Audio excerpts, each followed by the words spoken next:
Good evening, students, and in this class, I'll be talking about Act 4 summary of the text as you like it. And as we have already covered the summary of Act 1, 2, and 3, so if you haven't seen that class, you can go through the summary of Act 1, 2, and 3, and after that, you can proceed with the summary of Act 4. So, in this particular class, I'll be talking about the summary of Act 4. And in Act 4, Jax approaches Rosalind, who is still in her disguise as Ganymede. Rosalind criticizes Jax for the extremity of his melancholy. So, in Act 4, Scene 1, we see that Jax approaches Rosalind, who is still in the character of Ganymede, and Rosalind criticizes Jax. Orlando arrives an hour late, so as Orlando has promised that he'll arrive for taking the love lessons from Ganymede and hence Rosalind. So he arrives late for his love lessons, and as agreed, he addresses Ganymede as if the young man were his beloved Rosalind. So, as agreed, what does Orlando does? He addresses Ganymede, means Rosalind, as if Rosalind was his beloved. Rosalind refuses, insisting that a true lover couldn't bear to squander a thousand part of minute in the affairs of love. She goes on to suggest that Orlando's love is worse than a snail. So, as we all know, that a snail is the slowest animal, and snail जो होता है बहुत slow होता है, तो इसलिए यहाँ पर जो रोजलिंड है वो कहती है कि जो एक लवर होता है वो बिल्कुल भी अपना टाइम वेस्ट नहीं करता, बिल्कुल जो है एक मिनट भी वेस्ट नहीं करता अपने लव अफेयर में. एंड तुम तो स्नेल से भी बुरे हो, तुम तो स्नेल से भी स्लो हो. एंड इवेंचुअली दो Rosalind relents and invites Orlando to woo her. So now what happens? Eventually, Rosalind invites Orlando to woo her, and the lesson begins. So the lesson which has been promised by Rosalind and hence Ganymede, that begins when he says that he desires to kiss her before speaking. She suggests that he save his kiss for the moment when conversation lags.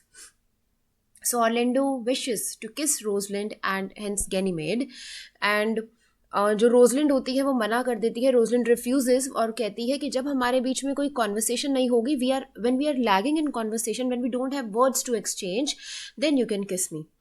What Orlando worries should he do if his kiss is denied? तो ऑर्लेंडो को यहाँ tension हो जाती है कि अगर मैं अभी ऑर्लेंडो को नहीं पता है कि जब वो गैनीमेड से बात कर रहा है तो वो रोजलिंड है, तो ऑर्लेंडो को ये टेंशन हो जाती है कि जब मैं अपनी लवर मतलब रोजलिंड को प्रपोज करूंगा, जब उसको किस के लिए कहूंगा, तो एज इफ वो जब मुझे मना कर देगी, डिनाई कर देगी, तो मैं क्या करूंगा. Rosalind reassures him that a denied kiss would only give him a new matter to discuss with his lover. तो what does Rosalind do? Rosalind जो है reassure करती है ऑर्लेंडो को कि अगर तुम्हारी जो बिलवड है वो तुम्हें किस करने से मना कर देती है, तुम्हारे पास एक न्यू टॉपिक हो जाएगा डिस्कशन का, एक न्यू मैटर हो जाएगा डिस्कशन का, तो तुम टेंशन मत लो. When Rosalind refuses his affections, Orlando claims he will die. She responds that, despite the poet's romantic imagination, no man in the entire history of the world has died from a love-related cause. तो Roslin जब refuse कर देती है उसके affections, तो ऑर्लेंडो claim करता है कि मैं मर जाऊंगा. एंड टू विच रोजलिन जो है वो रिस्पॉन्ड करती है, डिस्पाइट कि हम जो पोएट की रोमांटिक इमेजिनेशन होते हैं सिर्फ हम बुक्स में पढ़ते हैं, बट एक ट्रू अगर आप सेंस में देखो तो कभी भी जो लव रिलेटेड कॉज होते हैं उसके लिए कोई मरता नहीं है. सो इनफैक्ट यहाँ पर हमें ये देखने को मिल रहा है कि रोजलिन कितनी स्मार्टली जो सिचुएशन को हैंडल कर रही है. Right. So moving further we have Rosaline then changes her mood, assuming a more coming on disposition. She accepts and returns Orlando's declaration of love and urges Celia to play the part of priest and marry them. तो Rosaline जो है agree कर जाती है, अपना mood change कर लेती है और सीलिया को कहती है कि तुम जो है पार्ट प्ले करो एक प्रीस्ट का, और हम दोनों की मतलब गैनीमेड और ऑर्लैंडो की शादी कराओ. Rosalind reminds Orlando that women often become disagreeable after marriage, but Orlando doesn't believe this truism of his love. तो रोजलिंड रिमाइंड कराती है कि जब शादी हो जाती है तो जो लेडी होती है, जो गर्ल होती है, वो डिसअग्री करती है after marriage, but Orlando assure करता है कि मुझे मेरे लव पे, मुझे मेरी रोजलिंड पे पूरा भरोसा है. She won't do like others. He begs leave in order to dine with Duke Senior, promising to return within 2 hours. Rosalind teasingly chastises him for parting with her but warns him not to be a minute late in keeping his promise.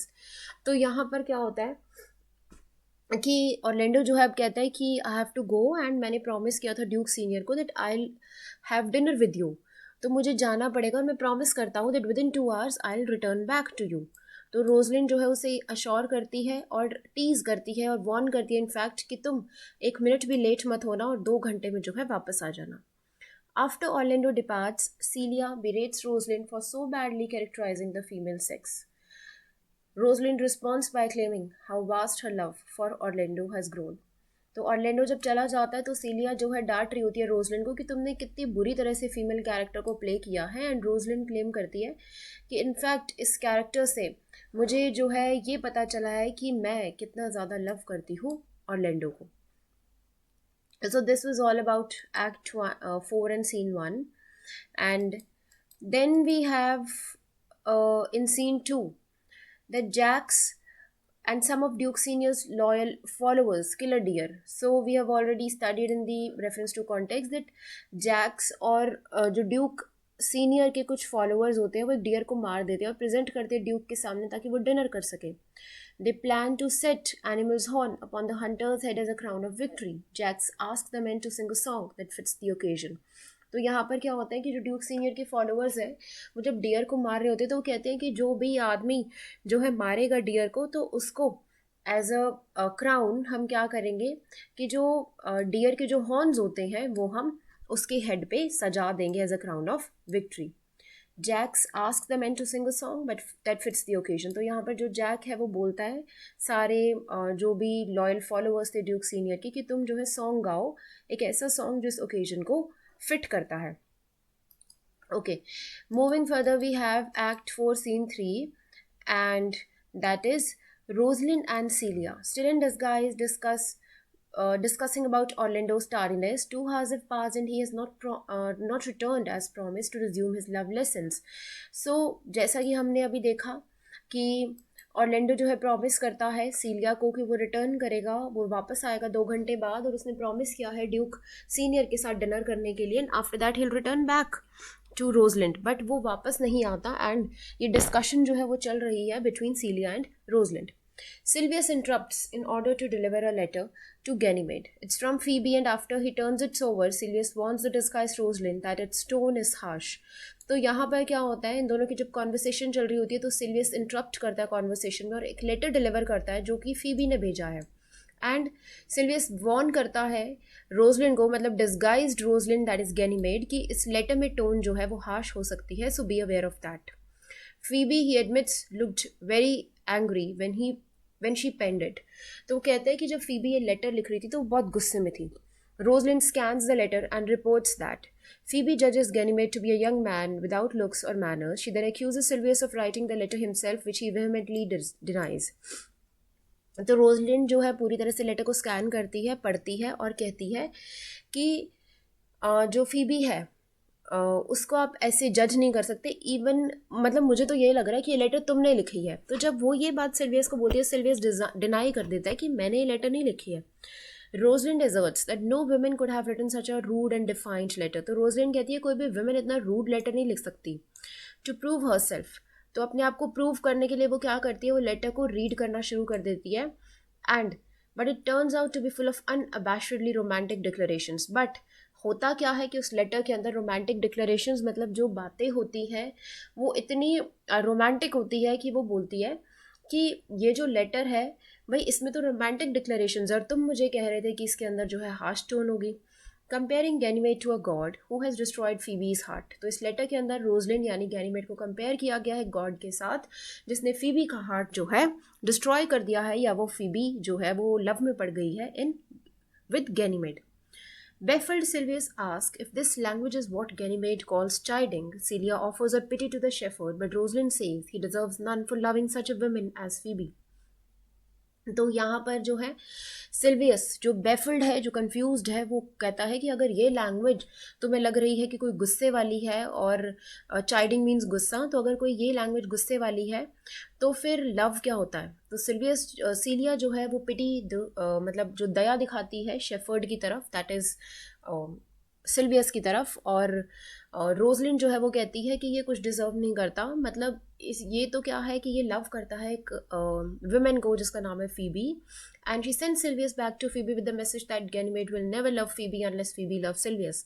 तो in fact Ganymede क्या करती है, Roslin क्या करती है, Silvius को Phoebe के पास वापस भेजती है और एक मैसेज डिलीवर करती है कि जब तक फीबी सिल्वियस को लाइक नहीं करेगी, सिल्वियस को लव नहीं करेगी, गैनीमेड वो लव रिटर्न नहीं करेगी, और Ganymede will never love Phoebe in return. So this is what happens in Act 4, Scene 3. And then proceeding further, we have Sylvius leaves, Oliver enters.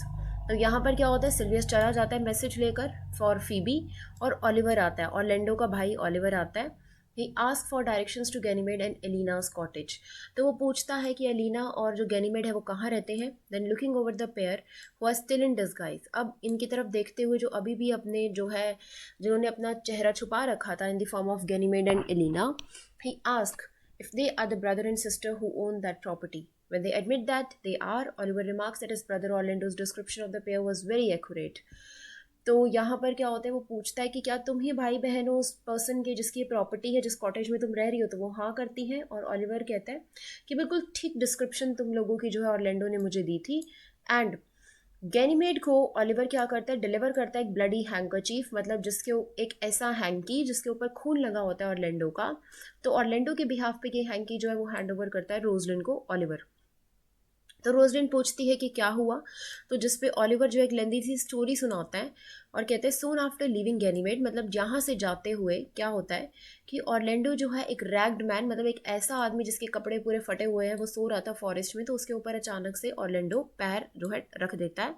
वो is being preyed upon by a green and gilded snake, और जो पैर ये रख देता है, तो पैर ये रखता है और उस पर्सन के ऊपर जो है कोई स्नेक बैठा होता है जब वो सो रहा होता है पर्सन।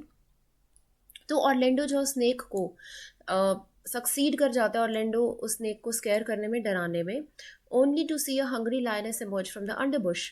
तो वो क्या देखता है कि एक लायनेस जो है आ रही है पीछे झाड़ियों से, it's not under brush, it's under bush. Then Orlando approach the ragged man and recognized him as his brother. तो ऑर्लैंडो जो है वो अप्रोच करता है रैग्ड मैन को, मतलब जिस आदमी को वो बचाता है, और क्या देखता है कि वो तो उसका भाई है। Orlando's first impulse was to let Oliver, who treated him so abominably, perish in the lion's jaws, but his nobler nature wouldn't allow it. तो पहले तो वो सोचता है कि जो लायनेस है वो जब ऑलिवर को खाने आ रही है तो let it be, why should I go and fight with the lioness. लेकिन बाद में उसको जो नोबल नेचर है वो उसे अलाउ नहीं करता, और वो चला जाता है हेल्प करने के लिए अपने भाई की।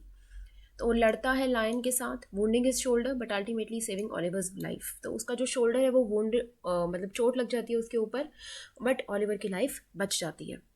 ऑर्लैंडोज kind and selfless gesture have transformed Oliver into a new man. तो ये जो जेस्चर है, जो स्वीट जेस्चर ऑर्लैंडो शो करता है, यहाँ से जो ऑलिवर है वो चेंज हो जाता है into a new man, and the Elder brother confess that he is ashamed of his farmer self. और जो एल्डर ब्रदर है ऑलिवर, वो कन्फेस करता है कि मैं अशेम्ड हूँ, जितने भी आज तक मैंने एक्ट्स किए हैं, जितने भी मैंने तुम्हारे साथ आज तक गलत काम किया उसके लिए। There Orlando fainted, having lost a great deal of blood in his fight with the lioness। तो यहाँ पर ऑर्लैंडो फेंट हो जाता है क्योंकि उसका बहुत ब्लड लॉस हो चुका है।